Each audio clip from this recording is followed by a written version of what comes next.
আয়ুর্বেদেও আছে, আমাদের বৈশেষিক দর্শনেও আছে। বায়ু, পিত্ত, কফ,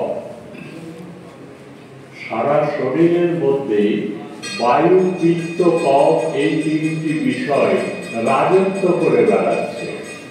এই শরীরটা হচ্ছে একটা বন, সেখানে তিনটি হাতি ঘুরে বেড়াচ্ছে, বেলাল্লাপনা করছে। কখনো কফ বেড়ে যাচ্ছে, কখনো পিত্ত কমে যাচ্ছে, কখনো পিত্ত বেড়ে যাচ্ছে। তার ফলে আমরা অসুস্থ হয়ে পড়ছি। এই তিনটিকে ব্যালেন্স করার জন্য একজন সিংহের দরকার। তো তারা মেটাফরিক্যালি বলছে যে বায়ু, পিত্ত, কফ এই শরীর রূপ বনে তিনটে হাতি ঘুরে বেড়াচ্ছে। এই তিনটে হাতির সাম্য আনার জন্য একটি সিংহ দরকার।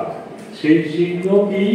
ওই জঙ্গল থেকে আনা লবণাদ্রক কেশরী, লবণ এবং আদা।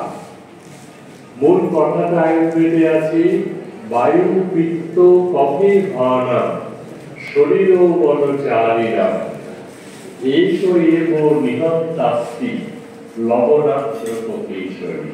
এটাও মেডিসিনাল প্ল্যান্ট, লবণ এবং আদা খেলে বায়ু, পিত্তর আমাদের সামঞ্জস্য আসবে। তাহলে এই যে কথাগুলো, এগুলো প্রত্যেকটাই কিছু মেডিসিনাল প্ল্যান্ট। আবার একবার ঠান্ডা লেগেছে,